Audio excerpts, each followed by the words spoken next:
Hey, Hey guys, we're back. we are back. We took a break for the summer, just a couple weeks, but we're so happy to be back and we are really excited to share with you a new podcast series on Leadership. Buzzword. Maybe you've heard it. I'd say buzzword. It's been around for quite some time. Discussions on leadership. It is, but I mean, certainly more of a buzz in the Catholic faith more recently. Yes. Like, leadership, business leadership, strengths leadership, all of these types of leadership. Everybody's a leader, and everybody is a leader. Okay, but what we want to approach it really is through our metanoia Catholic lens. So we're going to be bringing the mindset into this, becoming a leader with the mind first, right? Yes. But then also not leaving the body behind, because unique design, personal vocation, your unrepeatable, like God-given design, fashioned in the secret of the depths of the earth. Psalm 139, like phrasing terribly, like that's a big component of this as well. So we're excited. We'll see you in there. Let's do it. Stick around.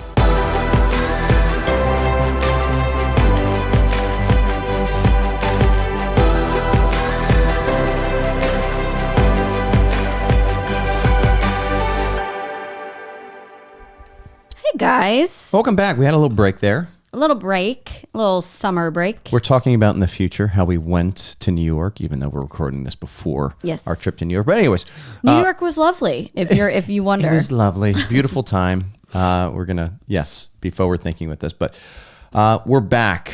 We're refreshed.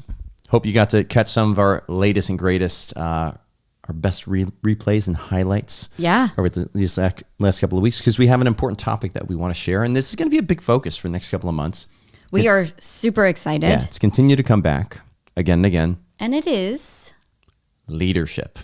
Yes. The buzzword, the new buzzword that's floating around. Not really new. It's kind of been around for a while, but lately we have found that the Catholic, people have been asking for this. They're like, "Do you guys train leaders?" And the funny thing about that, I was kind of like, well, yeah, but they don't know they're being trained as leaders. Yeah. Because one of our principles is we tell our coaches, you got to go first. You got to do the work first. Mm-hmm. And it kind of becomes an overflow of leadership. Yeah. But I think you can be really intentional about leadership. So we're really excited to bring in some pieces that. Yeah. This was even something that when we sat down with our bishop, leadership is an important piece. Training for leaders within the diocese. I think it's important. One of the reasons why it's important is because dioceses are, like, they got to figure out how to do more with less in a lot of ways, which is very difficult to do. But how do you move people? How do you get people aligned with a vision? Mm-hmm. How do you find the vision? How do you influence people? Yep. Mm-hmm. Yeah. How do you communicate that vision well? There's a lot of just like I'm realizing that it's not something that we just intuitively know how to do. There needs to be somebody forming us in the ability to do this. And I had years of being formed as a leader in the Marine Corps. Yeah. But even prior to that, at Naval Academy and then even in high school, there's a lot of focus on leadership that was there. And so I recognize, even looking back on my life, I had a lot of unique opportunities and formative experiences focused on being a leader. And so you can say the same though, Aaron. I mean, not necessarily in the military, but certainly, how's leadership showed up for you? I remember my mom saying to me when I was really young, being like, you're a leader. And I remember being kind of shocked by it, So because Aaron's mom told her. Yeah. That's all you need to know. Yeah. But she's like a prophet probably in heaven right now. But I think I was shocked by it, but also it was kind of cool. It was like, oh, all right.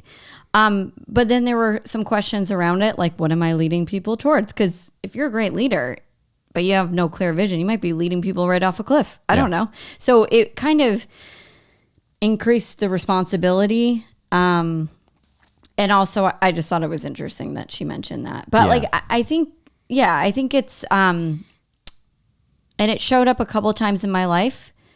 And then there's times where I've rejected it and didn't want to be a leader. So that's interesting too. Yeah. Yeah. So it's just been a big part of our conversations, like late at night around the dinner table with friends, this whole concept of leadership, because it's like, okay, we we want to have this conversation, but only really if we have something to add to it, because there's a lot of conversations going on around leadership. And you got Patrick Lencioni that's out there, and even in the Catholic world, Patrick Lencioni, you got Father James Mallon. There are, different apostolates that are out there that are sharing this. I think of His Way at Work. My buddy Ryan Foley, who's over there. Seek Ventures, they do like Send Ventures. Yes, Send Ventures. Yes. Yep. There's a lot of conversations there. Focus too.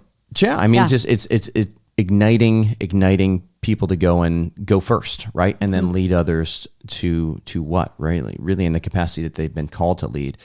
And so as we were pondering this, it's like, okay, what do we want to add to this? And really where we want, and I think this is a great place to start the conversation, is really what's out there right now for leadership training and leadership development. What's the status quo that you find? Okay, so because there's a lot of different leadership programs that are out there. Mm-hmm. All right, so one of the first things that we see and is that there's a heavy focus on these leadership principles, these operating principles, and these ideals. And so you have these different ideals of servant leadership, right? That's an ideal where it's like the leader's not there to be served, but to serve the other and serve the development of the other person. The other person goes first. We used to hear this in the Marine Corps: officers eat last. That was just kind of the slogan that really embodied that servant leadership. Mm-hmm. In the Marine Corps, we had this fun acronym, because we have lots of acronyms. And it's a long one called JJ Did Tie Buckle. Yes, you guys love your acronyms. We do. That's a lot. So like I can imagine a bunch of generals in the room and some master sergeants that are just like, what are all the things? Let's get them all out there on the table and let's make a fun acronym. And JJ Did Tie Buckle is what we got. And so you've got things like judgment and bearing and integrity. I was supposed to memorize all these things, and I'm totally looking at my notes right now. I'm looking at them too. Unselfishness, right? And these are we can certainly see that these are attributes of a leader. A leader has tact. They have bearing. They're unselfish. They put others' needs first. Extreme ownership. I think of Jocko, right? Yep. And I can't remember who the admiral was that gave that speech over at Texas A&M. Make your bed. Like, get up and make your bed. Do your own work. In other words, lead. Go first.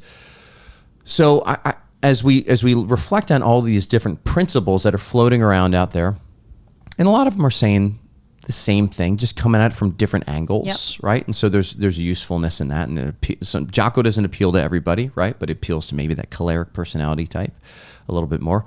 But they are all one thing. What do you mean? They all fall into the category. So if you guys are new to us, we talk about this all the time, but they fall into a category of behaviors. Sure. Like an expression of behaviors. Yes. Like it's an ideal. Like an act of the will. Yeah. So each one of these leadership principles by themselves are an abstract. Divorced from a body, all they are is an abstract principle. And so they need to have a person attached to them in order to be animated and given life, and for us to be able to experience what tact looks like or bearing looks like. And so the journey to these principles is one of embodiment. Mm-hmm. Okay? And so when we ask that question, what is the status quo of leadership training and what could be lacking? What might we be able to add to the conversation? I think it's this embodiment piece. Mm-hmm. Because oftentimes you can get all of these principles, and the presumption is that through your experience, just kind of on-the-job training, you'll find opportunities to live in these principles and act in these principles. And certainly that could be the case. But that can also be like just, as opportunity presents itself, there might be a more intentional way to jumpstart the embodiment, to make it so that it's more intentional, right? And so it's faster to start embodying these principles and the virtues that accompany them. Can you tell me what embodiment means? What does that mean? All right, so embodiment is like when we move from just I am considering this abstract to that abstract principle of tact is something that I am habitually living out. So as a human, when we have habits, we can certainly have habits of the soul, but we also have bodies. And so we have habits of the body, right? And so our bodies are now conditioned to show up tactfully in a situation. And we understand what that means, but we also understand what that means particular to who we are. Okay. So there's two things that are important to this process of embodiment that we're going to get into in this podcast.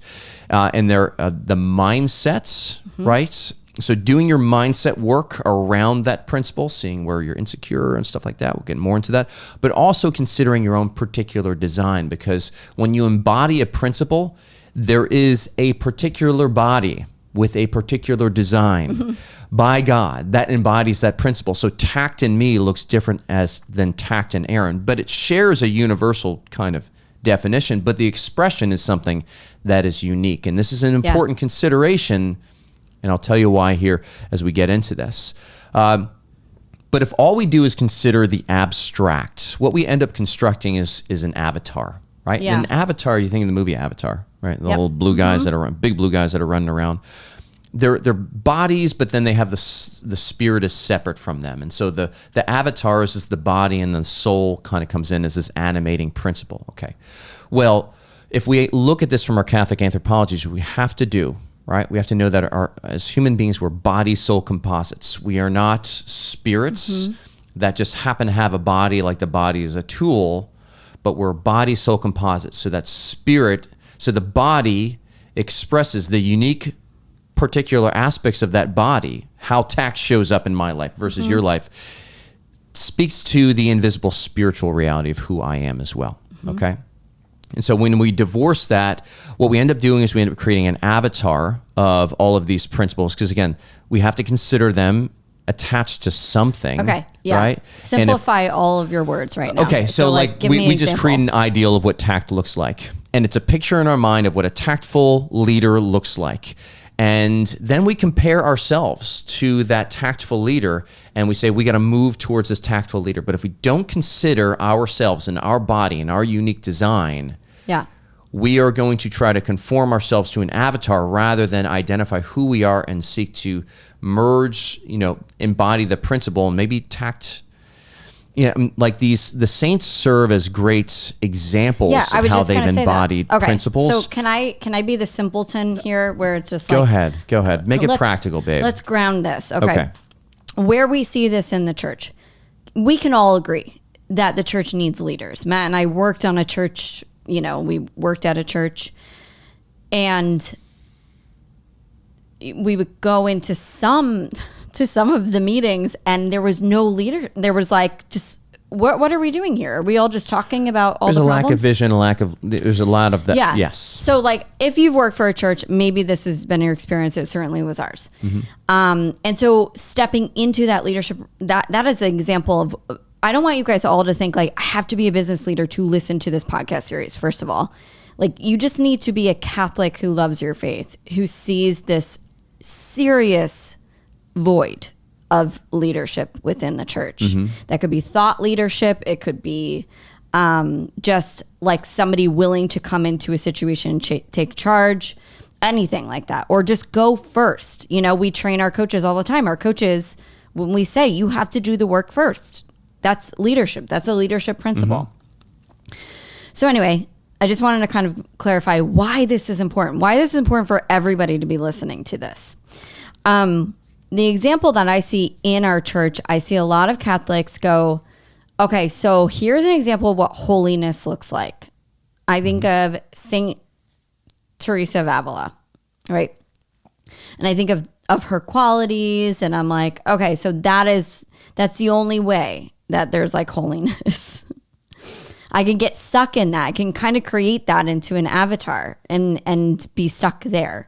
Or so-and-so over here, some other mystic over here, St. John of the Cross. Yes. I remember one time giving myself permission to just not be holy like St. John of the Cross. Like, I had such not a problem, but okay, I can appreciate how he is contemplative and beautifully deep.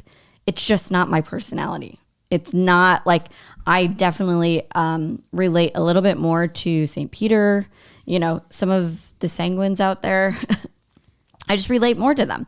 And so creating that avatar and saying like, this is the one way that you can live in holiness. This is the one way that you can live in tact or unselfishness is very limiting.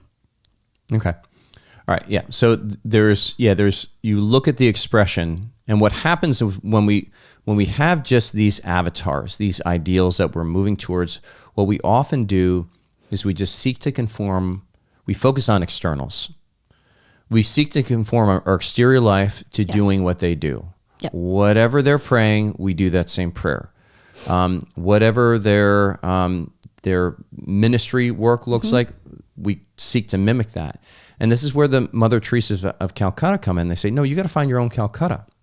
Yeah. And what she's hearkening to is like, yeah, like you can admire what I do, and you could admire the Holy Spirit working in me, but the Holy Spirit's going to work in you in a very particular, unique way.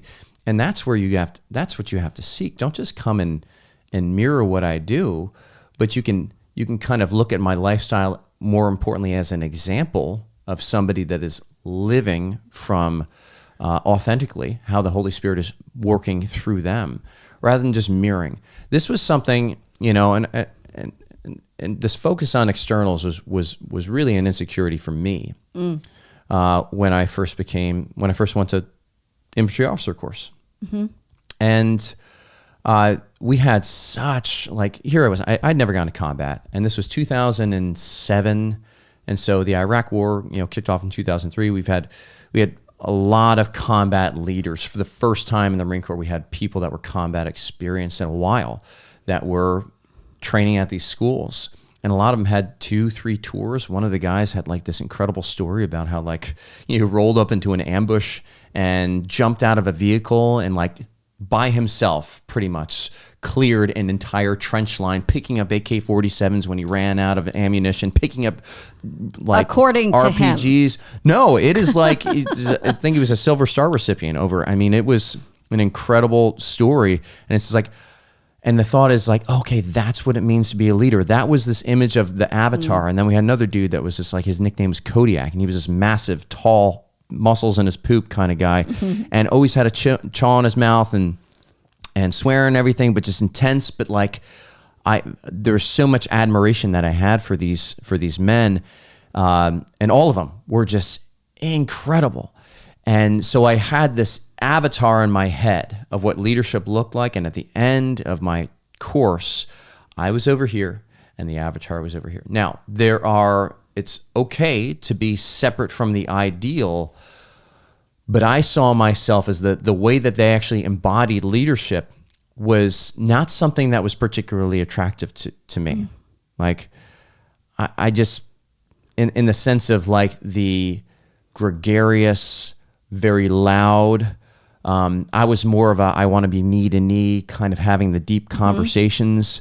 And so my mindset around this was, they're over here. This is this image of leadership over here. I'm over here, and I don't even have a desire for this. There's something wrong with me.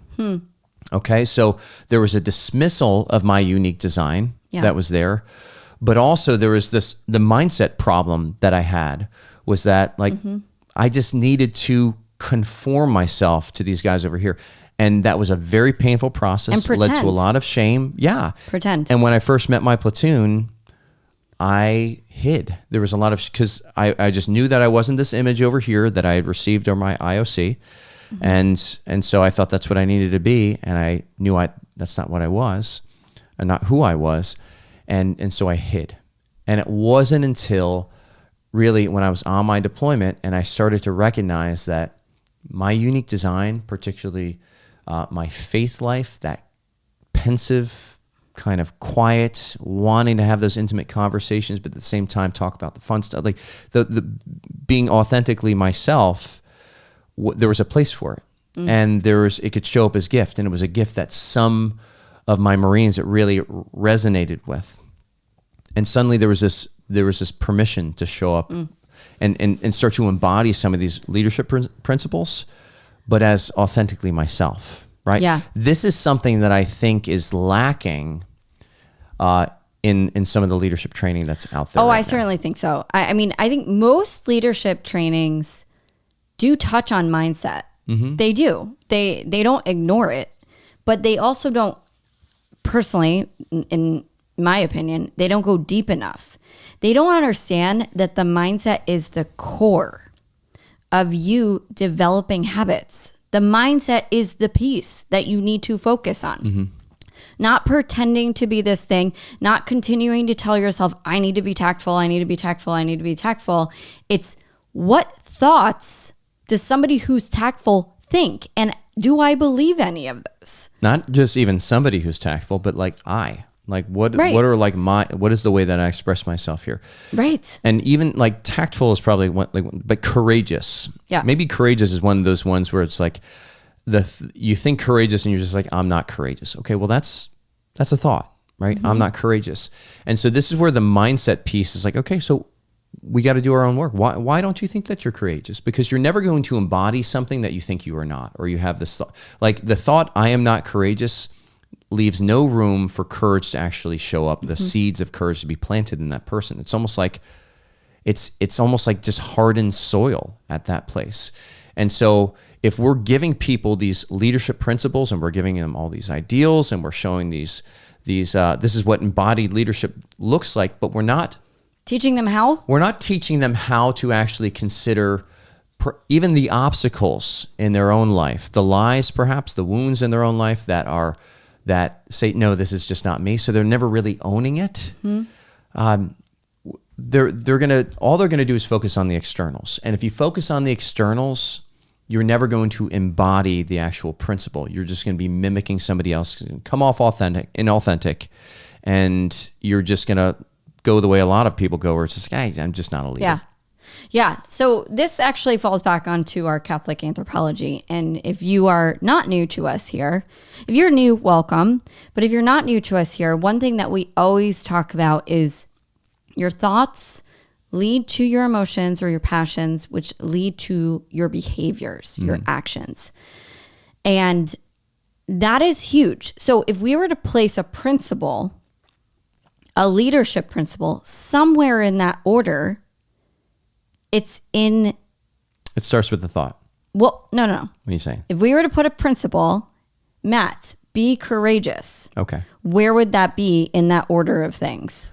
Would it be a thought? Would it be an emotion? I see it as an outward expression. So like, again, because courage needs to be seen, embodied in a person. Otherwise, it's just an abstract principle. Yeah. So like just courageous actions. Just saying, be courageous, you're telling somebody to be something you're telling them to actually change their behavior, but you're not getting to the root of that behavior. Now, what does that do? That makes a person pretend. They're pretending. They're play acting courageous. They're doing the things that a courageous person does. Yes. Now, this can start to open up new experiences, and then from those new experiences, they have new thoughts that are more courageous, and then it can jumpstart. So sometimes that's fake it till you make it can work. All right.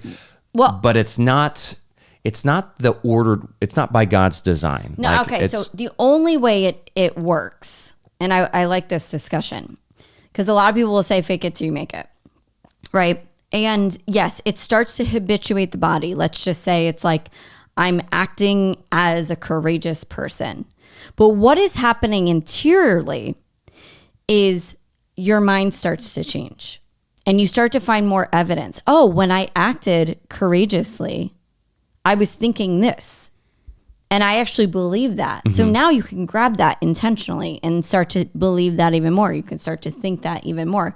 So eventually what happens, it becomes overflow. You become incarnate, or you start to embody this principle. But when people just focus on the behavior, that real transformation can't happen until the mind is engaged. Yeah, until reason is engaged. Because courage is not courageous if it's unreasonable. Or if the intention is off. If it's right. If courage is just like, okay, I'm just going to, it looks courageous to just run to the sound of the guns. Okay. Yes, that looks courageous, but it could also be foolhardy. Yes. Right. Or it could be lacking a virtue of caution. Yep. Right. And so you could actually be falling into some of the sub virtues or sub vices. Such a good point. Of this. So reason needs to be engaged. This is another reason why the mindset piece is important, because when we say mindset, we're engaging with our reason here. And so when we say act courageously, it's not just pick an action that you've seen and mirror courageous. It's ask the question, what does courage look like in this particular situation? What does reasonable courage look like? Like reasonable. And I think that's a really big piece, because exactly what you were saying, you could have false intentions, you could have terrible intentions, and be like, I'm just acting like a courageous person because I want to look good or whatever. I want a medal. Yeah, because I want to win a medal, but like it's not virtuous. It's not.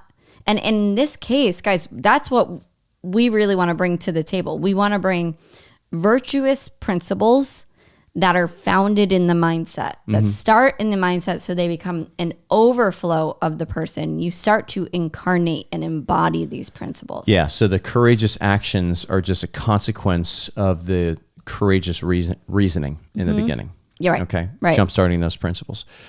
So like when we talk mindset work, yes, we can look at these ideals, but then we can actually start to, through the mindset work, we can start to consider, okay, where do we think we fall short? Where do we think we're lacking? Where do we think that this principle is this kind of dumb or superfluous or not needed? Or, what are our thoughts about this principle? Maybe we've had somebody that's like drilled, be courageous into our head, and they were never really a very great person or very courageous person to begin with. So we have associations with even the word courage, right?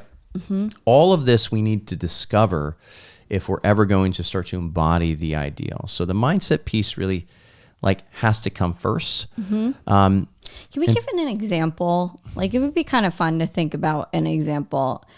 I can share one from my own life. Go ahead. And how I'm very intentional about embodying integrity. Okay. I think integrity is a leadership principle for sure. Like you want to be honest. It's the I in JD did tie buckle. Well, there you go. See, one of the I's. Yeah, there you go. I might as well just be a Marine. But I do think integrity is a big piece. So if I were to be showing up in integrity in my own way, my own specific way, I think thoughts like, how is this the most honest way that I could present this? I think I don't want to be a hypocrite. I don't want to be asking people to do something that I'm not willing to do too. And I won't ask people to do something that I'm not willing to do unless they really love doing it.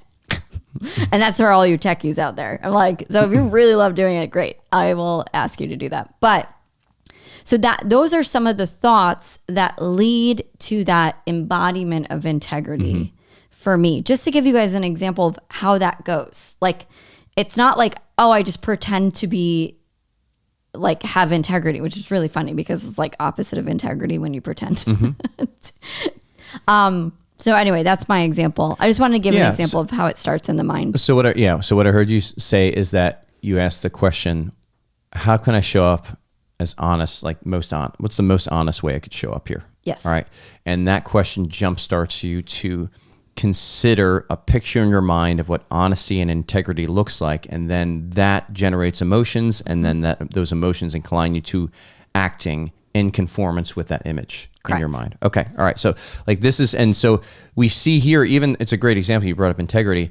Aaron's whole body and soul is in integrity at that point versus not doing the mindset, but just conforming to some sort of somebody else's image of integrity or somebody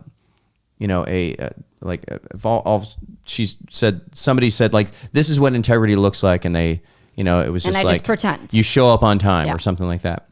So Aaron could show up on time and the actions are there, but interiorly there's no real desire to show up on time, or there's no real she doesn't necessarily see the value in it, or the value that she sees is like, okay, it's born from, I just want to make sure I have a good self-image, but it's not necessarily a clean desire to show up on time. Like that could be that in a sense, her interior life is out of integrity with her exterior life, right? There's going to be conflict and tension there.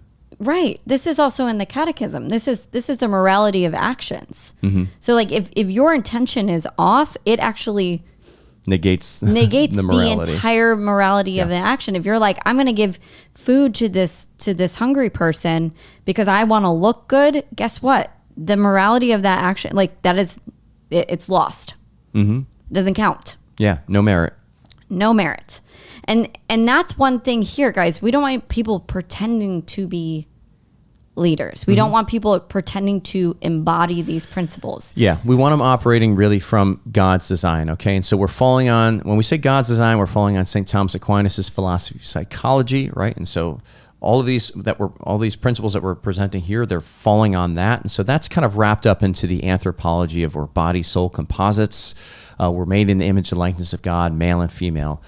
He created them. Those are the three principles of Catholic anthropology that we refer to a lot. Okay, so when you start to learn this skill of managing your mind, and rather than just trying to mimic what these principles look like in somebody else, we start to actually jumpstart the process of embodiment. Yes. Okay. Which, by the way, we teach you how to do in our academy. Like you guys can listen to the podcast all day long, but we train you how to do this on your own mind in our academy. Sorry. Yeah. Just a little plug there. Shameless plug, actually. Keep going. Cool. No, like that. And there's something about this when you start to show up in integrity, and follow this design, it has a ripple effect on the people around you. And that's pretty exciting. Like it's sanctifying to other people around you. So when you start to really do your own work, sanctifying work, and this is your own mindset work, it has a way of bringing the people around you to Christ. And we see this in our academy a lot of the time, where people start doing their own work, start cleaning up their own mind. They go first. They start to actually embody these principles and showing up in integrity as leaders or as spouses. But they're doing the interior work first, and then the exterior expression that other people see starts to kind of get them to scratch their heads and be like, what is going on over here? And next thing you know, they start to join, because they see something that is authentically embodied in that person. There's no duplicity in that person. I also think that is the most profound way that you can evangelize people. Sure. Yeah. It's just, you go first, and then as people start to notice, and you don't do it so people notice, but like you go first, and then as people start to notice, you just go, hey, want to come over here? Yes. I'll show you how. So there's a lot of reflective work that goes on to this in this process of embodiment. This process of embodiment. The process that we teach, the reason cycle, we think, built on, again, that Catholic anthropology and following St. Thomas Aquinas' philosophy of psychology, is the most efficient way. Yes. Because as understood by the church, who the human person is and how they come to embody something, this is conformed. The reason cycle is conformed to that method, right? So we can be much more intentional about embodying these principles and growing in virtue, right? Versus, hey, just on-the-job training. So just figure it out as you go along, and there's not really any intentional, discursive, reflective work. I mean, the example that we just shared before, it was just like, you can change your habits by changing your behavior first. It's just going to take so much longer. Or changing your environment. And it's not as efficient as you going, oh, what's the root? It's just like you uprooting a tree. The tree, the trunk is still going to be there. It's a very strong person, just uprooting a tree. Yeah. But like the tree, but if you just cut it off at the top, it's like, I don't know how trees work. Maybe they grow back. Or at least it's just a stump that stays there and takes up space. So you've lost me. I completely lost that analogy. All right. Okay. So there's the mindset piece that's important. Don't follow me on those analogies. Okay. The mindset piece is important. All right. People are starting to figure out the mindset piece. And I think there are people that are just starting to figure out this other piece of embodiment. And it's one of unique design. We had a couple of months ago, Josh Miller. In fact, we just had a conversation with Josh, Dr. Josh Miller over at Franciscan University. And he wrote the book Unrepeatable, which is a great book. But he calls it personal vocation. We would call it unique call to sanctity. We'll also throw out the term unique design. Our friend Pat Molyneux calls it your swim lane. Like there is each one of us is, I think Psalm 139, fearfully and wonderfully made, knit in our mother's womb, fashioned in the depths of the earth and in secret. There's a unique design in each one of us, and that design is imprinted in our bodies. It's certainly in our souls, but our bodies make visible the invisible reality of who we are in our spirit. And so we can start to understand who we are as unrepeatable, and then with that consideration, we can understand the unrepeatable way that some of these leadership principles express themselves uniquely in us. Yes. Is that helpful? Was I clear on that? Yeah. Okay. Yeah. And we did actually an entire podcast series on, God leaves you breadcrumbs. Mm-hmm. And that would be a great companion series to listen to, because it does talk about how the Lord is speaking to us all uniquely through our story, through our motivations, mm-hmm. through our strengths and our gifts. And so that's, I think, a great accompaniment podcast study. But I love that so much because I see this a lot in the coaching world. People will be like, but I don't coach like you, or I don't coach like Matt, or I don't coach like somebody else from your leadership team. I'm like, good. Yeah. Because awesome. That's what I'm doing. I'm coaching like me. And I want you to coach like you, because your people are going to love the way you coach. The people mm-hmm. who you help are going to love that. And you're going to speak directly to them, like permission to be you in a different way. We teach you a process of how to coach, a method of how to coach, but we certainly want your unique design mm-hmm. to be all up in that. Yeah, and this is why we start to move away from the avatars yes. of leadership and kind of the principles, and when we start to actually consider the unique way that we embody these things. Now, I don't want this to be like we suddenly change the definitions of these principles. Like unique design does not change the definitions mm-hmm. of courage, right? Mm-hmm. It's just like courage. So somebody's just like, it's just not my nature to, move towards things that are arduous mm-hmm. or challenging. And so, courage expresses myself in just kind of a really personal way. There's no, outward, there's no danger or kind of discomfort. Like, I don't really like the discomfort of courage. So are you saying don't use your unique design to like excuse? No, to change the definitions of things. Yes. Yeah. No, or use them as labels. I think considering your unique design, you can see how that would show up differently. So, mm-hmm. all right, let's just say I'm really like part of my unique design and part of like the fallen story, the condemned story that I believed is like, I'm really afraid of blank. I don't know. I'm just going to use this example. I'm really afraid of, my analogies are killing it today, but flat hair. I'm really afraid of flat hair, right? Okay. So the way that I would live out that courage would look very different from something that you're afraid of. That's the point I'm trying to make. It's like you don't just say, no, I just am not a courageous person and leave it there. It's just what area you need to live out this actual virtue. I think of like, okay, so courage versus of somebody that's choleric versus somebody that is phlegmatic. All right. Right. So a choleric person may be more naturally inclined to the discomfort that is often associated with courage, and the phlegmatic, somebody that's a little bit more inclined towards avoiding discomfort. Okay, mm-hmm. But the person that is going to that's going to be phlegmatic and how they show up courageously is likely going to have some very, very strong convictions. Mm-hmm. Super strong convictions. I think of recently on the Living in the Virtue of Your Strengths podcast, where we were talking about the talent of harmony, right? Mm-hmm. And harmony is often characterized as like avoiding conflict. Which, by the way, is a phlegmatic trait. Like right? Typically you find that in a phlegmatic temperament. You're right. Mm-hmm. So, but Justin came on the podcast and he said, no, harmony wants everybody to be rowing in the same direction, mm-hmm. but harmony, they want it so much that if they come to the boat and they see somebody rowing the wrong way, they're going to come alongside that person and they're going to say, okay, no, you need to turn around. You need to row this way. Mm-hmm. But if that person doesn't turn around, harmony will sometimes throw that person out of the boat.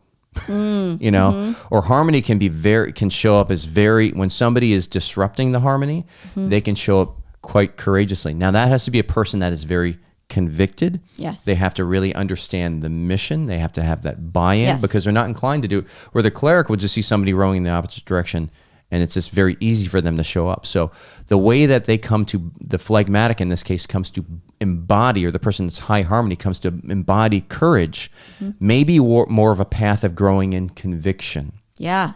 Than So somebody that that looks is, different. yes, than somebody that's just inclined to take command. Like, I don't really care about whether or not you like this or not. I'm going to be decisive here. Right. Yeah. Yeah. One thing that I think would be courageous for sanguine, for me, right, would be, this is going to sound very small, but for me, it is, we don't like feeling bad things. We don't like feeling Negative emotions. Negative emotions. We don't like things that get in the way of our comfort and our fun. And so being courageous might be like, I'm going to fast, and I'm going to like continue this fast even when I go to that party. Right? Like, so that might be a courageous act for sanguine. And it might not be a courageous act for a cleric or a melancholic who's like, I can follow the routine. Yeah. I can, just give me the script and I'll follow that. Yes. No problem. Yeah, so we're seeing how these principles show up differently in the different temperaments and in your unique design. Way better examples than the flat hair one. Well, yeah, another example here. So it's like, okay, this is when I took my Clifton Strengths and I saw that my first influencer was at 14, and it was activator. And my command was at 34. My thought was, and my mindset is like, how am I ever supposed to lead people? Because I knew that influencing others was really like an operating principle of what it means to be a leader, right? You have to be able to lead others. But when I started to consider how have I influenced people in the past, much of that leans on some of my other strengths, my futuristic, my strategic, my discipline, even my responsibility. And it was creating a vision for people and communicating that vision very clearly, and then inviting them to participate in that vision. So I wasn't necessarily like getting on Instagram and being like, hey y'all, let's do that. Like being very like encouraging and positive. Thank you. Hey y'all. Like high positivity and, but rather it was, no, like this is how I lead I show up as an influencer, as a leader here, is by creating a very clear vision. And when I started to understand that, I started to will creating the clear vision all the more. And I started to create more space in my day to have some of that quiet thinking time so I could gain clarity on that vision, so I could show up as a leader. And, versus just kind of stepping in and being, and taking command. Yeah. In that moment, but not necessarily having a clear picture. Yeah. And the team appreciates that so much more when I'm able to do that. And it's a unique way that I show up as a leader. Yep. And it's fruitful. Yeah. Yeah. So that's like an important thing to consider here is also unique design. Again, if you want to start to ponder the principles of unique design, go back to our previous podcast series that we had, God's Will Leaves You Breadcrumbs, where we start to explore that. We actually have we're in the midst of a beta of a course that is going to help you really discern some of those breadcrumbs, those elements of unique design in a very intentional way, but brings the mindset aspect into it so you can understand if you're called to be a leader, and jury's out, folks. Everybody's called to be a leader in some capacity, but you want to be a leader of integrity, showing up authentically yourself. That's how God's grace is going to show up most profound in your life, when you're authentically you, embodying these principles in the way that God has designed you to uniquely embody these principles, because God is not an avatar, right? God is not just an ideal. God has an infinite ways of expressing all of the beautiful facets of who he is. And we are reflections of that in our unique design. So, but this course, we're kind of even figuring out a name here for it. But that's something that's on the horizon. So stay tuned for that. That's going to be a great thing. Yeah. Okay. That's all. We're wrapping up. Yeah, All right. I think so. I don't have any other. Well, things to add. okay. So let's put a bow on this thing and just summarize it. All right. So in order for us to approach all of these beautiful leadership principles that a lot of these leadership organizations and books and everything gurus have out there, to do it the most efficient way. to do it the most efficient way, Yeah. right? We have to first gain that custody of the mind and identify, get curious on our own experience of these leadership principles in ourselves, okay? Where we find resistance to them, what associations we have on these principles, where we think we are meeting the mark, missing the mark, all of that needs to come out. And then, but it's that process, like Aaron said, asking that question, okay, what does courage look like in this situation? Asking those questions to jumpstart our mindsets to start to make sure that courage or tact or unselfishness shows up in integrity from our thoughts and our emotions into our actions rather than just mirroring. The mindset needs to be step one with that. It is the most foundational step, and people don't know it. It drives me crazy when people are like, oh yeah, we talk about mindset. It's like there's one module on mindset. I'm like, that's where it all happens. That's where it all takes place. That is the root of an action. Yeah, and the rest of it's coaching in the A line. Yeah. Coaching and do this. Yeah, so that is, if there's one thing you guys walk away with from this, is your mindset needs to change if you need to embody these things. Yes. 100%. Yes. And you got to learn how. And guess what? There is a process. The journal. We teach it in our journal. We teach it in our Reason Cycle course. We teach it in our academy. And we've taught it a million times here on the podcast. But there is a process to doing this. And sometimes you need a guide. Sometimes you need somebody walking you through it. Yes. So mindset first. Second thing, you must consider the unique design. We don't want to divorce the mindset from the body, right? Yeah. And so by reflecting on our own habits, our own strengths, our talents, our ideal conditions, our motivations, we can start to consider how these principles might express themselves in unique, unrepeatable ways in ourselves. And that's the best way to express them. Yeah. It's going to be the most fruitful way as well. Yeah. Cool. All right. Guys, we're so excited. This is the first of a series on leadership. And like I said before, you don't need to be a business leader. You don't need to be a leader at the church. 100% of you are. Come and listen.